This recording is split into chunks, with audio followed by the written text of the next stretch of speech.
Now why are you running? Now why are you running?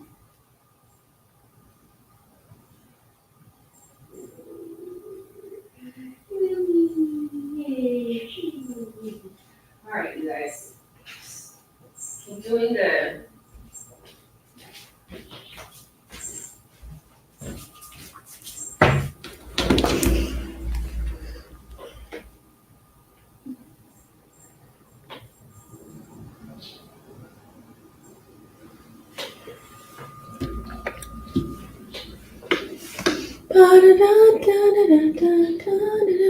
Oh, I know you guys can hear that.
Hey guys, welcome to another live She Knows Arsenal, another live show. Make sure you guys are liking the video and subscribing to the channel and also getting into the chat and letting me know what you guys are thinking and feeling. I always do that. I always put up the thing and then I start talking and you guys can actually hear me because I didn't mute myself. But I never say anything bad, so nothing to worry about there. North Gunner says, big up Jess and DG. Hakeem says, Lee Ann Gunner is live. Yes, I am. Unknown C says, I'm just waiting for Jess to tell us she's hungry and needs to eat. Without fail, I'm always starving. Gerald says, nice singing voice, Jess. I know, right? Don't know about that. Guys, we are going to be talking about the midfield. I feel like that is what most Arsenal fans are talking about after the first 3 games. And then obviously with Rice being suspended for the North London Derby and Merino being out for 2 months. So for those of you guys who don't know, it's been kind of pretty much confirmed that Merino will be out until at least mid-October, which is not as bad as like Timber's injury, but it definitely is not ideal, you know, when he was supposed to be the person that was going to come in and balance out the midfield and stuff. So yeah, it's a tough one to take, but you know, that's football. Diluted. How are you feeling just in general after the first 3 games? Like, what is your temperature? You know, are you like, this is great, or you're like, damn? Like, how you feel? I mean, if it was a forecast, I'd say sunny with cloudy showers, really and truly. I still think there's reasons and plenty of reasons to not be blindly optimistic, but optimistic. And I think there's reasons to be pessimistic. I mean, we start with the negatives. Have we really improved our depth? You know, it looks like there's teething problems with some of our existing players getting up to the full swing of things. Yes, the referee against Brighton, you know, is going to have a big bearing on the game, but there was things we could have done better, whether it's a point gained or 2 points dropped. That's someone else's opinion. 7 points from 9 isn't the worst, but isn't necessarily the best when you're fighting City for a league title. So yeah, I think it's a mixed bag where August is concerned, man. And like you just alluded to, with Declan Rice being suspended and Mikel Merino being injured, it's not ideal going into what is going to be a clustered amount of fixtures now. But people wanted the season back. Here we go, man. Yeah, I was enjoying my summer of football, Copa America, Euros. Now we're back to the nonsense. So yeah, fully stressed for the next like what 8 months or whatever. Um, Welcome to it. but listen, I want to just kind of start off with, just rating the window overall. I think we've spoken periodically throughout the window when there wasn't much going on. Then, we've gotten some deals done. Will we or won't we sell certain players? So I wanted to get like a little catch up quickly. So, what did you say we needed when the window first opened? Like, Everything what were we've your key addressed, on what we really. needed? Me and you we're probably the most passionate content creators when it comes to Arsenal and central midfield. Again, Double M being injured, how are we at? But we addressed midfield. We were told we needed a left back, and I was for that. Calafori's in. David Raya's been made permanent. Yes, we were going around the houses for a goalie, but we got Neto through the door, and it wasn't ideal. Edu said it weren't what we planned to do, but you have got an inside forward, a versatile attacker in Raheem Sterling. For me, I give the window a 5, maybe a 6 out of 10. I feel, you look at the balance sheet, it is a positive net spend. I think there has been some good sales and some ones that could have done better. I don't necessarily think we've addressed all the areas. I think it's a bit of not really a sideways step, but I feel like we're in the same place. I feel like we took 10 steps forward and then took 10 steps back. So we're literally kind of in the same place. I think we've got some quality additions, like individually, big fan of Calafori when we do eventually get to see Mikel Merino play. And I think Sterling's got, a bit between his teeth to want to succeed. But I don't look at us and think, oh, we've exhausted all of our options internally in a good way and we're really that much stronger at fighting for City. So mixed bag, kind of a bit, not the same as last year because I was excited about Timber and Rice, but it just, you were left wanting more. Probably a bit greedy, but for me, a mixed bag, Jess, man. Are you muted? For those of you, sorry. For I those thought of something happened to my thing. Oh, no. For those of you guys who are like, what's on the screen? This is pretty much our window. I try to get as close to, I was rushing to do this morning. So if the figures aren't amazingly perfect, please just like let it go. But this is kind of what I think it ended up being. Raya in, that was made permanent. Calafiori for 37 million, Merino for 31 million, Sterling on a loan with no option. Forgot Nelson. Forgot Reese.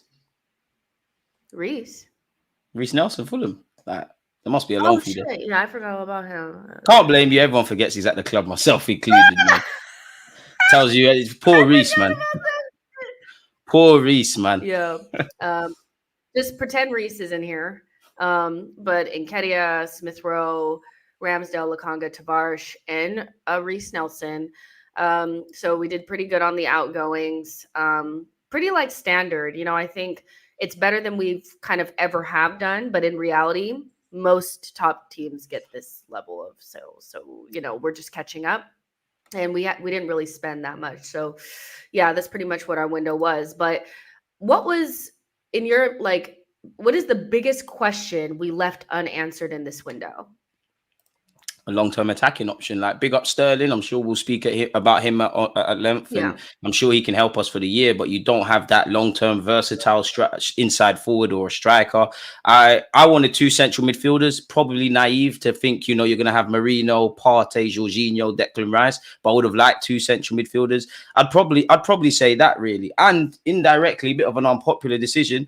I'd say goalie, excluding Raya, because big up Neto. You're doing your thing. We support you all the way, but we got rejected for a lot of keepers and we didn't get where we needed to go. So I'd say for me, I don't feel stronger on the goal scoring front, but I hope Sterling can prove me wrong, man. Yeah, I think what's the Neto thing was, for me, was this is the goalkeeper that we probably should have always been going after as a number 2. I think I'm in the camp of just get a guy that's competent. Like, I don't really, maybe I'm just old school, the auntie and me, but I care about the number 2 goalkeeper. I don't make sure he's competent. I know we've had Runnerson and I know you didn't like Matt Turner, but so it's like, shit, man. Come on, let's stop pretending he was good now, man. Forrest got rid of him. But I don't think that just because those two were not good enough means that all of a sudden we need to have two number ones. I think there's an in between that we could get to. And maybe had we focused on Neto earlier, he wouldn't be cup tied, because that's unfortunate. Oh yeah, oh yeah. It's unfortunate that he's cup tied for the very competition that he probably should be playing for. Like, it's the Carabao Cup, it's not the FA Cup, but still, idealistically, you wouldn't have to. You have to do. Are you going to risk Raya, or Got no choice because you're not or going to you're play going Tommy Setford. to, yeah, because honestly, like, we need to be getting beyond the first round, and so putting Setford in, I feel like, nah. Even Big against him Bolt, up for making his debut, but he's a young lad, man. yeah. Probably shouldn't be third choice on if the club were able to get Dan Bentley. I disagree with you about Neto, though. I'm not going to lie. Go ahead. No, purely because I hear it. Again, I do think what boosts your reason is, Neto's 35. I don't think anybody's accepting of being a number 2 or number 3 or whatever, but he's mature and he's kind of accepting. Had we have got that Garcia lad, he's just getting La Liga football. He's like, 23 years of age. And I think there was another keeper he's linked with. But you have to ask yourself, how long would they want to be number 2 to David Raya without maybe eclipsing them? Now, you never know. There could be a reality in a couple of years. Don't think Raya's been bad, but based on what we've been doing in goal, that we get another goalie. But I think we should have got Garcia. And based on the fact that these men were your first choices, like Neto is the same as Sterling in that it's a contingency plan. It does give us another year to assess our options. So I'm not by all means against Neto. And, I guess you save some money because we would have had to pay a lot for Garcia. But I would have liked that long-term kind of option, man, if I'm honest. I'll be so honest, like, if next summer we're talking about goalkeeper restructuring again, We I will. I will not be there. I will not. We will, Jess, man. It's just every That's what we summer. do. Do you like? I think Arteta has had a different set of number 1, number 2 goalkeepers every year that he's been here. Like, he hasn't had the same twice. I think Goalies independence is what we do. that's insane, to me. So I don't want to. I don't care about the goalkeeper situation. We have bigger things. We have bigger fish to fry further up. Careful of them statements, man.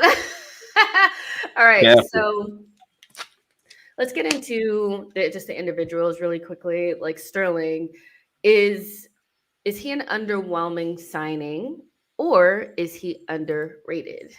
Both. Like, I think it's underwhelming considering, the rhetoric that, like you said on my platform, that came out when we went out of the Champions League and the season finished. Obviously, whether we was going to get Nico Williams is neither here nor there. But when you're linked with them kind of players and then you're looking at Sterling, who could appear as damaged goods and doesn't really tie in long term, and our sporting director, Edu, came out and said it's not something we plan to do. I'm not faulting them for finding a contingency plan because we wouldn't have had anyone, but it just doesn't look good really and truly when we brought him in. But I do think he's undervalued. I know, Sterling is incredibly frustrating, but he's Premier League proven. He's worked with Mikel Arteta before. He's won numerous Premier League honours as well as other trophies. He addresses an area, again, not to diss Trossard or Martinelli, but could you argue, like you said on my platform, he's not an automatic starter per se, but he's a starter in the 11. I think it's an okay signing, man, and he's got a point to prove beyond the obvious. He wants to get back in the England squad, and he wants to put 2 middle fingers up at Chelsea and just get his life back together. So, yeah, man, that's where I'm at. Yeah, I mean, it's not like because people will be like, who gives a fuck? But I do think it's kind of like all 3 of the options that we have to play left wing. Actually, you could say 4, including Jesus. Not a single one of them made their international team this time around. These guys we need to, it needs invigorate. It needs some extra seasoning. We need something extra. It's bland. It needs. But we were meant to get a Nico Williams type signing on the left or in our ranks, who definitely starts for his Spanish national team. And we've ended up with 3 guys that are in weird places in their career. I think Trossard not making the Belgian national team, I think, is a little bit like, damn, but, equally they have good options, and maybe they just felt like he's not, I don't think he was great in the Euros. Martinelli now not making the Brazilian national team, Jesus not making it either, and Sterling is on the outs for England. So, but that's neither here nor there in terms of, is Sterling an underwhelming signing? It's underwhelming because of what we thought we were getting, but I do think he's underrated. And like you said, you can make a very, very strong argument that he walks into the club and he's our second best winger after Saka. So, you know, it is what it is. Boy says Sterling will play center forward. Do you think he will? Do you think he'll play nine? There's an option with that. It depends on his fitness, but North London derby, there's going to be some reshuffling. There is a reality where Sterling can play as a false nine or play up front. So yeah, he can play over across the front four positions. So there's a big chance of that. Yeah, exactly. Does he start in the North London derby for you? It depends honestly, it depends how much he's been training, really. But as you said, Trossard and Martinelli are still in training. They ain't gone off with their squads. It all depends how much minutes he's got. Maybe, a part of me wants it because it's a bit of something different for Postecoglou to think about. I do think Sterling and Saka, with the way Spurs play that high line, they could, and also have Havertz, we could kill them. But I don't know, man. I'm inclined to believe he doesn't. But it could be the vote of confidence Sterling needs to reignite his career from the off, really. Yeah, for sure. I agree. Let's talk about Calafiori. I think looked good in his first two little Shout out Ricardo, cameos. man. He was, our biggest outlay in terms of what we spent. He cost the most. Was left back a priority? Yeah, because we were told in the Athletic that's what he wanted to do. We saw a lot of changes there with Zinchenko's form/injuries, with Kvyat getting an opportunity, with Tomiyasu not being able to stay fit. I think Timber's done very well, and I think Calafiori in his cameos has done well. Not before too long he'll get his starts. Obviously, with the Euros he had and the year he had at Bologna and his age profile, there was going to be a bit more of an outlay. I think it was. I agree as a fan. I think when you look at central midfield, we needed to address that. I think everyone would have liked a striker and a winger or one of the two. So maybe you would have loved to have seen the bigger outlay on that. But with how it's all panned out, I'm not surprised with the California fee, really, and how it looks on the graphic you made. Yeah, I mean, he's the youngest and most upcoming player that, we went for. So it does kind of make sense that he would cost the most. And I don't necessarily always feel like the what you spend for the player equals what the priority was. I do think defense was a priority for Arsenal. But I think Calafiori has a lot to give. I would be I wanting agree. I'd want to start him as soon as possible. I think he should be starting at this stage. But I think, you know, we definitely, I think, solved left back in this window, which I think is so important because we had the left back merry-go-round. I don't think anybody was 100% comfortable with any of the options. Zinchenko, defensively, You know what you're getting with him, sure. yeah. Is he good enough? Tommy, can he stay fit? No, the answer is no. So now you have two really good options in Timber and Calafiori, and you also, have Zinchenko in the background. You also have Miles Lewis Skelly you can call on at some point. So I think, we could say that left back is probably solved at this stage. Should he be starting? What's your feeling on that? Do you care? Because I feel like I'm probably one of the only people who gives a shit about this. I mean, I'm Yeah. cool with Timber or Calafiori. Like I've liked Calafori's, cameos. As I said, I think Timber's done well. He's looked rusty in certain stages, but I think he's been one of the better players beyond Raya, Kai Havertz, and Saka. I'm actually fine, and I wouldn't be able to tell you what, but it all depends what Mikel Arteta wants. I do think Calafiori is with it. You can see him being a bit of a shithouser. You can see him singing North London forever. That would be something he wants to do. It's one where you'd love to be part of the training ground staff at Arsenal, because there must be something that Arteta is waiting to see. Maybe he's bedding him in slowly. I like Calafiori, man. Like I still think, regardless of him being a natural left footer and Timber being right footed, they'll still invert. I'm cool with both, man. Whichever one, like out of all the concerns that we've spoken about and we've got, I'm cool with whoever plays. I mean, you're looking at maybe some changes up front if Kai Havertz moves into midfield, and midfield in general is subject to speculation going into the North London derby. So naturally, I don't think Arteta wants to make too many changes beyond what he has to do. So I don't know if Calafiori will start or he'll keep persisting with Timber, but yeah, we'll have to see, man. Ironically, you spoke on two of players not being available in the international scene. Them two are gone in terms of Timber and Calafiori. They're with their countries, so it'll be interesting to see what Arteta's planning to do in the North London derby in these next couple of weeks. Yeah, for sure. Um, and do you think, there's been conversations? I think confirmation bias, especially when you have a player that you feel like is waiting there that could potentially play in a position. I do think there's always confirmation bias on Gabriel. He makes a mistake, or he's culpable, or he's even around a goal, and it's not clear whether it is his fault or not. There's always this, he needs to be replaced, bozo this, bozo that. Do you feel like Arteta would be looking to maybe bring Calafiori in to play for Gabriel, or do you think that people are just reaching a little bit there? Like you said, confirmation bias. People want to see what they want to see. If Gabriel's form falls off a cliff, of course, you've got California and some other players waiting on wings, and that's extended to everyone. I think Gabriel could have done better for the goal against Brighton, as could William Saliba. There was many times Saliba was stepping into midfield. I think Gabriel's quite lucky he got away with it against Aston Villa. I think he just needs to get back with it. But again, I look through half of the squad, Declan Rice, Martin Odegaard, Gabriel. As much as Saliba's been kind of perfect, Saliba, Benjamin White up against Mitoma. Unless your name, to a degree, and they could have scored, but unless your name is David Raya, Kai Havertz, or Martin Odegaard, I need a lot more, and I need a lot more sooner rather than later. Agreed, 110%. I think some of the personal levels are not anywhere near where they should be. So it's a short list of players that have probably come into the season and are playing anywhere near their level. Now, what are you screaming about? What's wrong with you? Okay. Have you got more than one dog now? Damn. Yeah. Okay.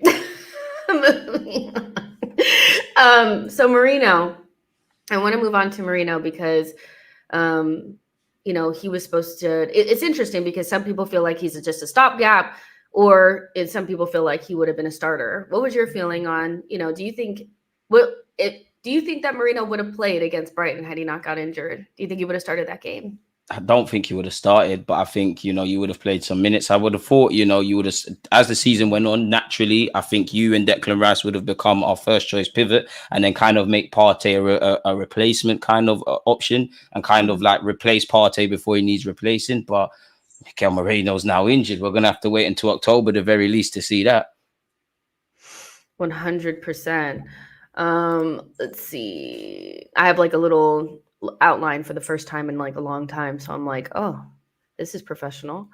Merino, out for 8 weeks or 2 months. It kind of scuppers Mikel's plans to like play Rice at the 6 and Merino at the 8. Similarly to, I feel like, Timber's injury. I think Timber was supposed to be a big part of what we were going to do last season, and his injury kind of threw Mikel's plans off. Is that just unlucky, or is that poor planning? It's a bit of both, really and truly, in a sense of, injuries can happen, and it's written in the stars that Mikel Merino, the last few years, has played X amount of appearances. He gets injured. Injuries can happen, and it's a shame that it's happened on a training ground. But injuries to footballers are like chefs cutting their fingers in the kitchen. Yeah, it happens. The issue is, as I said at the start, I would have loved 2 central midfielders, right? But I think it was probably naive to expect, Moreno on top of the existing options and another one. But now that he's injured, we're kind of back to square one. And, again, I think Declan Rice is starting in an ideal world if we're going into the North London derby, starting for a lot of people. But now you've got Declan Rice, people questioning whether he's an 8 or a 6 is another debate. But is he fully fit? Obviously, Thomas Partey is drawing a lot of speculation. Jorginho has his own talking points. Kai Havertz potentially in midfield, or the young Ethan, or some will even throw Zinchenko. Not to say these are bad players, because I don't think any of them are, but I don't think there is an option or a solution that any Arsenal fan is thinking, yeah, that's 100% the solution to go in to the North London derby, which is annoying, man, because Mikel Merino, a bit like yourself, we're both passionate about midfield, and it felt like we've really got something. I don't want to be bad mind, but you would have assumed if anyone was to get injured, it's Thomas Partey, and you're praying that you hear no other injuries there. So, yeah. Man, it's a sideways step now. We really need to get through this international break unscathed. Like, it's so important. I'm seeing the guys show up to their international team, blah, blah, blah. And I'm just like, you look great and you're a little fit, but I need you to come back with no injuries. Amen. I'm so sorry. But midfield is obviously a big conversation because of the North London derby. We're going to be missing Merino and Rice. But in general, even if Rice was not missing, there's still conversations about the midfield, I think, for sure. And I think there are some worries there because I think people felt like we had solved it last season. On paper, you just play Partey and Rice and Odegaard together and boom, it works. First 3 games, that's what we played. It didn't feel like it worked. And these passing networks are coming from Mark Stats. So if you guys want to, follow him, you guys can on social media. But this is from the Wolves game and the Brighton game, I believe. the one on the left is actually Brighton and the one on the right is Wolves because Zinchenko played in that game. But I look at this and I just think to myself, is this really how we want to play? Do we want to have this big gap in the middle? Do we want to have it in the thickness of the line? You guys, is also how many passes we pass to those people, how many passes between those. In both graphics, the line from the center backs to Gabriel is really, really thick. Like we're passing back and forth there. But the lines between, Rice and Trossard, or, Rice and Martinelli are really, really thin. They're really, really close together. If you look at the one on the right, look how close Martinelli and Rice are. Like, there's no way that this is how we want to play. I cannot imagine it. When you see it out like that, do you think that this is by design, or do you think that we've maybe come into the season without real answers about the way that the midfield is supposed to be working? Everything you said there. I think it would have been even better from big up Mark Stats if they put the opposition. I think teams are Yeah. really, they know what Arsenal's about. Logically speaking, why are you going to try and label us space and time to play football? You're going to be congested. You're going to play a mid block. Likewise, you're going to recycle possession. If you can't force the issue, Mikel Arteta is saying recycle it. But that's our kind of issue. It's like we throw a lot of jabs. We don't throw a lot of killer blows. If I'm completely honest with you, the front four and the one on the right doesn't surprise me because you did see that. That's naturally going to happen. We like to kind of have a front four out of possession. Our two midfielders are going to kind of, go as far as forward as they can, and you're going to have the half spaces by the wingers. It's more just the way teams are setting up against us. Like against Brighton, being at the game, you could see that, is it Balemba? He was standing on Martin Odegaard. Teams are trying to stop us playing centrally. Logically, that's going to be a thing. You do that, we're going to kill you. I just think I'm more annoyed with the tempo, and I'm more annoyed in how we're playing. And I think it, as much as it's systemic and obviously the opposition, I think it's because players are not playing at their best. Like Partey isn't at his best, but I think he's been better than the other two. Odegaard needs to get back with it. We're both massive fans of his. Declan Rice is going through trials and tribulations as we expect. Even in the Villa game, I think Timber was the best centre midfielder based on him inverting. So there's a lot we need to work on, really a lot. And we've got 7 from 9 points. It could be better. It could be worse. We've got 2 weeks to buck up our ideas, because this is going to become the minimum now. Arsenal people for the last 2 years know what we're about. You have to defend a lot better on set pieces. You're going to get away with fouling us. Not to give us space. We're very patient. We're not the most direct of sides. Of course, if you get caught on the transition, we can kill you. But yeah, that's my thoughts. Yeah, and I would say that, in general, I know that we're at the halfway line and our center backs do, start a lot of our moves, but I think, Saliba having double the amount of touches or passes that Odegaard has, or, Partey as well. I think idealistically you'd want your midfielders to be a lot more involved. I think you'd like your midfielders to be controlling the game. And I do feel like this shows me what my eyes are watching during the game is exactly what's happening. Is Gabriel and Saliba and White are standing on the ball like the whole time. Like they're just standing on the ball. We can't access central areas, which I understand we have to go around, but there's just not a lot of midfield influence on the game. And I felt in all 3 games, there were big parts of those matches where the opposition had a lot more of the territory and the play, especially in midfield. They just dropped away. And the distances between Rice and Partey are just too far. Partey is like back here near the center backs, and Rice is all off in a different country up front.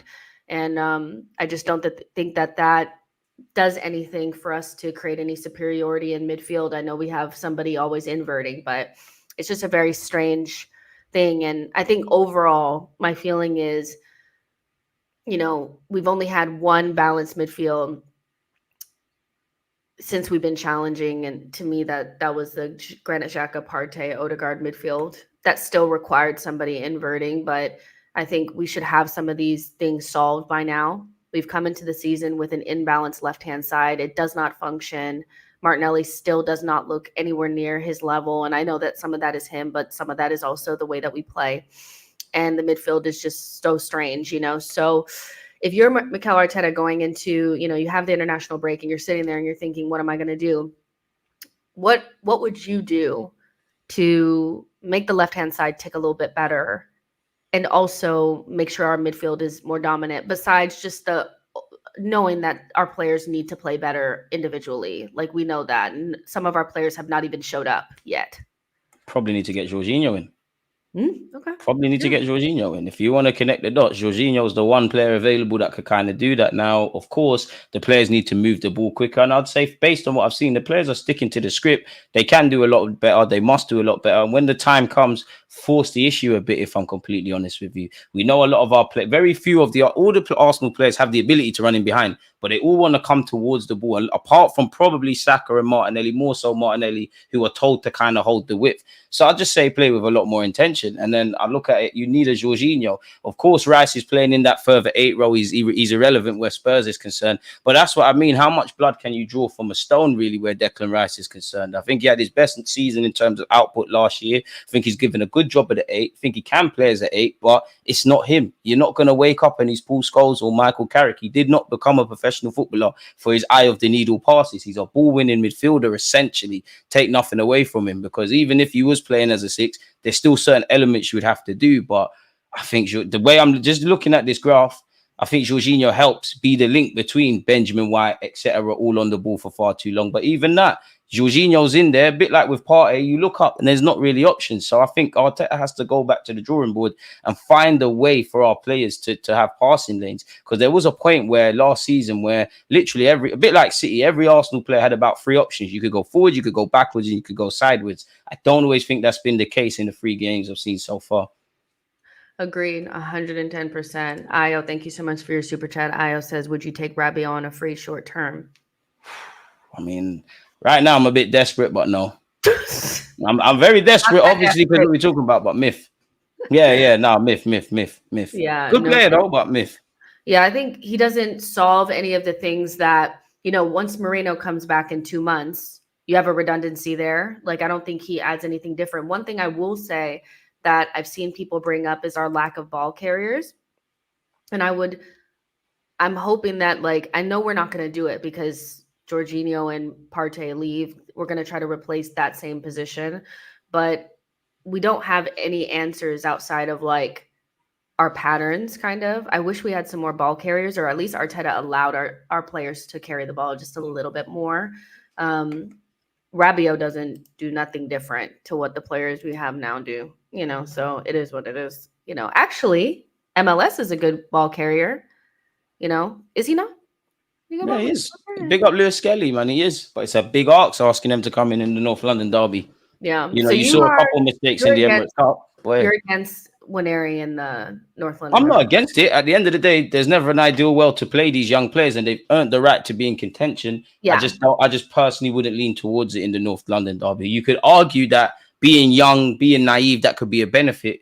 Technically, they're there, but they need to be given time to develop. Like, it's all about off the ball. You've seen a couple mistakes from Ethan that he's learned from, and Miles the same. Many of these people that want these young players thrown in, if Miles does what Zinchenko did, nobody's going to care that he's a young player. You've dropped points in relation to the title race, and the same goes for Ethan. So I wouldn't blood them in at the moment, or better yet, start them in the North London derby, but I wouldn't be mad if they get points, and they're chomping at the bit. So I'd love them to get some moments, man. I just don't think now is the right time, especially because, I mean, we could play experienced players and lose, and we could play them and win, but we need to get back going, man. We need to get a run of form, and I just can't see them starting, if I'm honest.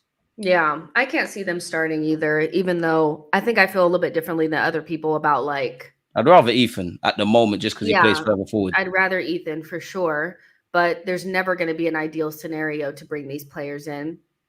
Every game in the Premier League is difficult, so if you want to integrate them, you're going to have to trust them. Maybe not starting in the North London derby, but they need to start playing a little bit, so they can't just sit on the bench for months, because we're now in a situation where, Merino's not there and Rice can't play, and the natural next man up would probably be Ethan. But because you don't trust him, you're going to be pulling players from other positions trying to suit it. You're going to pull Havertz from number 9, so you have to trust your not as good number 9 up there. Or you're going to have to play Jorginho and Partey together, which to me, that's not the best, either. So yeah, I feel if you want to be able to actually use Ethan as a player in this team and trust him, then you have to give him minutes here and there.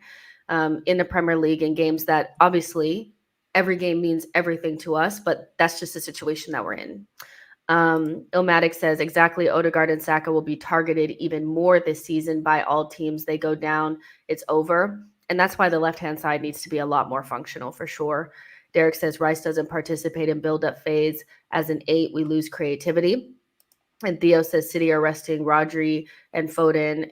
Are we resting Saka and Rice? No, Saka's still a GA freak, but Rice's physicality fall up was predictable. What do you think about that? Rodri and Foden haven't even started playing, yet Saka and Rice without a preseason are in the starting 11. But we haven't got Rolexes like them, innit? Manchester City's things is different, and he's bang on the money there. Like, it was kind of predictable, as durable as Declan Rice is, and maybe having a couple of weeks off. He doesn't look like he's got 90 minutes, and he's not at his best. Now, fortunately, this can change, but City have the depth, we don't. It's as simple as that. They've got the luxury of, like you said, Rodri playing no part, Foden playing no part, and they're going to be, to coin Arsene Wenger's phrase, like new signings. We don't have that. Like, we don't have that. Like, that comment's bang on the money. There's nothing I can add to that comment. We ain't got that, and we can't rest these players. Like, we can't take Saka out the team. We take Saka out the team. Who's doing the business? Like, I believe in all the other attackers, big them up, but Saka's literally, in terms of goals and assists, as my man said, done the business. We can't do that. Even someone like Kai Havertz, who's quite durable and plays all the time, you can't take him out of the team beyond the obvious right now. It's a myth. Yeah, for sure. Temi says for the North London Derby, we should have Martinelli, Trossard, and Saka up front with a midfield of Partey, Havertz, and Odegaard. I'll be honest, this game is so important. I wouldn't start Martinelli. I would start Sterling. Like, I think Martinelli has had enough chances to do something, and I feel like he's painfully out of form at this point. And without being able to bring in Merino, you're going to have a midfield of potentially Havertz in there, and that does not suit Martinelli at all. So I would not start Martinelli. What do you think about that front three? Do you think that works for the North London Derby? Because I know you would probably do the Havertz in midfield, but you can exploit their high line. I've got all the faith in Trossard in the world. And Saka, and Martinelli's Nelly is typically up for North London Derby. On the transition, we'd be killers. But I'm more, Gabriel Jesus and Sterling. Can you show me how fit you are, please? Because Jesus is a big game player. We could get an hour out of him. Sterling the same. I'm more leaning towards them, man. I'm saying probably. Then I just said, do you know what? I'm probably going to start. Kai Havertz. But then again, if Sterling starts and Kai Havertz starts in midfield, in reality, when the game is taking place, Havertz is going to run in behind. All Havertz will do in midfield is mucking defensively and running behind when we have the ball. He's not going to be in charge of build-up play. So it's a technical one. It all depends how fit Sterling is. Gabriel Jesus is one that I'm looking at just because you could easily have him up front, and him and Havertz could interchange. I am probably leaning towards Sterling. You know what? F it, man. Sterling, Saka. Probably Sterling, Saka, and he'll go with Havertz, man. I reckon you'll see Partey and Jorginho with Odegaard, if I'm honest. Yeah. I feel like just sometimes you need something fresh. I think we pretty much come into this season with the exact same team. And that doesn't mean that team's not good. But there's certain players in this team that have played 3 seasons, maybe even 4, almost every single game for Arsenal. Some of them also playing for their national teams. I think sometimes you just need to freshen things up a little bit. And I think we're not stale, but we're not sparkly, So sometimes having a new player come in just adds a different energy. I think Calafiori adds that. I think Timber has also added a little bit of that too. I wouldn't mind that up front. I think we're the most samey kind of up front. Havertz is doing well and Saka's doing well. It'd be nice to do something different on the left. And then just figure out what you're going to do in midfield. I know Arteta is going to go with Partey, Havertz, and Odegaard. I know he is. Like, I don't even have to be there. I know it. Like, I'm not necessarily against it for one game. I'm not saying it's perfect, and I'm a hypocrite because if it goes wrong, naturally I'll be seeing where it went wrong. But I'm not against it. It's not like we have got other options, but It's not like we got much. And which Yeah. Arteta, I guess, Arteta and Edu, you have to take responsibility for if we're in a reality where this is something we're talking about, because it probably says the squad depth ain't that. Because as much as I think Havertz and whoever plays up front can interchange, you are moving more pieces. If you take Calafiori out and put in Timber or vice versa, if you're bringing in Sterling, if you're changing around up front, obviously there's changes in midfield. That is already going to affect a team that isn't at its sparkling best and isn't exactly playing to its full capacity at this moment. So we're going to have to see, man. Yeah, 100%. And then he'll go with, I hope he doesn't go with Martinelli, Jesus, and Saka up front. I think he just needs to go with Sterling and just call it a day. Tobe says Sterling has had a preseason and did score with his left. So he's had a little bit of a preseason. How So fit is he though? Because he's had his preseason, then you've had to train by yourself. Have you got a 90 minutes? If you've got an hour in you, then you could I start. think an hour, and then on, theoretically, you have on tired legs, you can bring in Martinelli, because I think right now that's kind of where he is in the squad, is somebody who can. I mean, people are saying, well, he runs around a lot and he presses and stuff. Wasn't that perfect for like the last 30 minutes of a game? That's, yeah. Clement says 4-4-2 formation for me in this game, with Calafiori coming in to start. I see Havertz, Partey, and Odegaard in midfield, Sterling, Martinelli, and Saka up front. Yeah, I mean, we have options, just none of them are ideal. But like we were saying on your show too, the North London Derby a lot of times is just about who wants it more. We just need to get past this game and then look at the next one. It is what it is. Dial Square, thank you so much for your super chat. Says, for me, we have outgrown inverting fullback unless it's Zinni. It's awkward. Revert back to a 4-2-4 build-up. Get Calafiori and drop Odegaard into the pivot. Let him dictate. Have we outgrown fullbacks inverting? Not for me. Everybody's doing it. I would like to see a tiny bit more of traditional kind of fullback play. You see it less from Benjamin White, but it does overlap. I don't think we are really. It's become a necessity in the game, really. I just think we're not at our sparkling best. I don't think so, if I'm honest. Yeah, I think the reason why it looks different with Timber is because he's not left-footed. I think his options are a lot more limited if he doesn't carry the ball.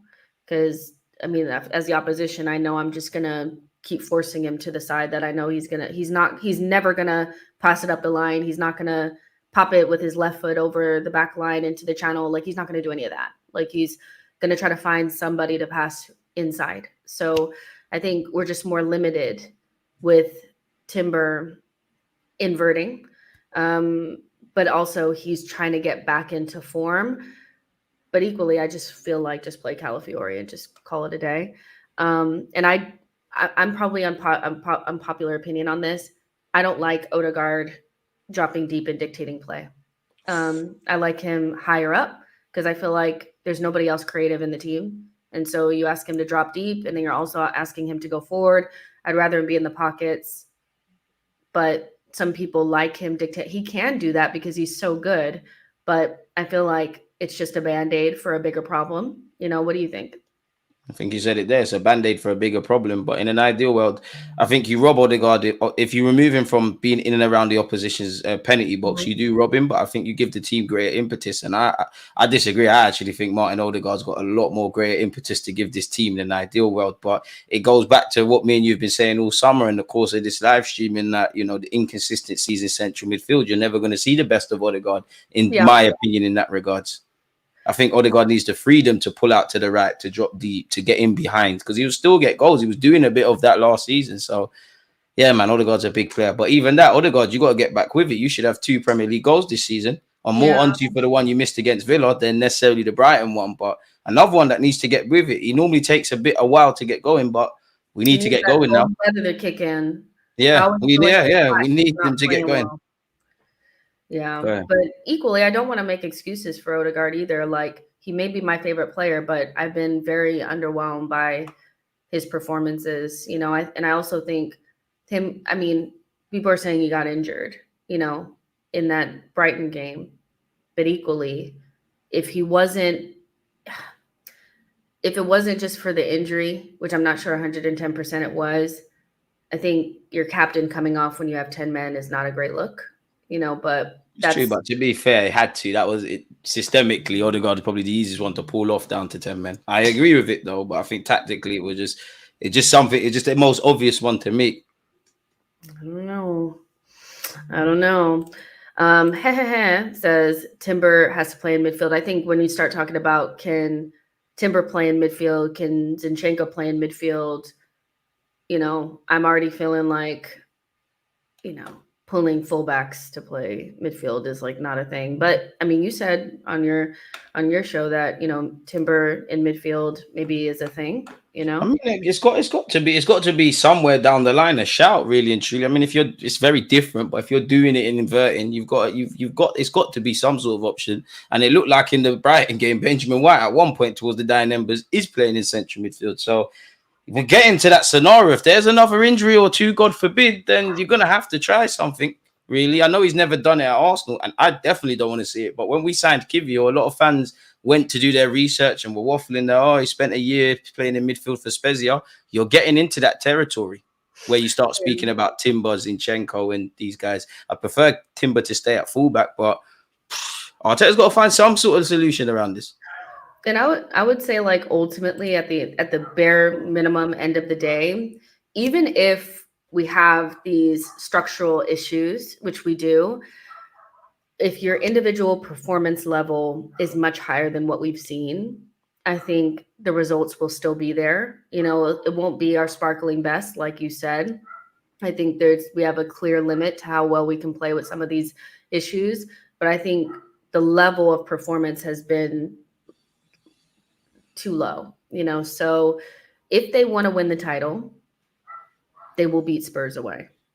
If they want to win the title, they will go to the Etihad and get something, with or without their best 11, with or without certain guys in certain positions. I think we did that the majority of last season, by the way. Our left-hand side never worked last season, and our midfield was always weird, but at a certain point we just decided we wanted to be good. And I think that comes from Odegaard stepping up. That comes from Rice coming back in, being locked in. That comes from Gabriel and Saliba playing like they know what's going on, so it's a mentality thing and a structural thing. But, both of those need to come together at some stage. But at the bare minimum, early days, just everybody play like Raya. If everybody plays like Raya, we win some fucking games. Yeah, okay? right. It's been head and shoulders above. Well, to be fair, might not be fair to apply that to Kai Havertz and Saka, but for me, Raya's been the person that if I was in the analytical department at Arsenal, we was doing meetings, I'll spend the less time with you, Raya. You've been very focused. I wouldn't accuse Raya of being complacent, but having had your move made permanent, having won the Euros, having been Mikel Arteta's guy, you've got every reason to be complacent. He's playing like he's about to lose his spot, which I love about Raya. I think you deserved a clean sheet against Brighton. It weren't to be. Agreed, 110%. Guys, we did a whole hour show before this on Diluted's channel. So make sure, if you guys, because we talked about kind of some of the same things, but some different things as well. So if you guys want to go back and watch that, you guys should. Some of you guys were there. But Diluted, how can they get to your channel?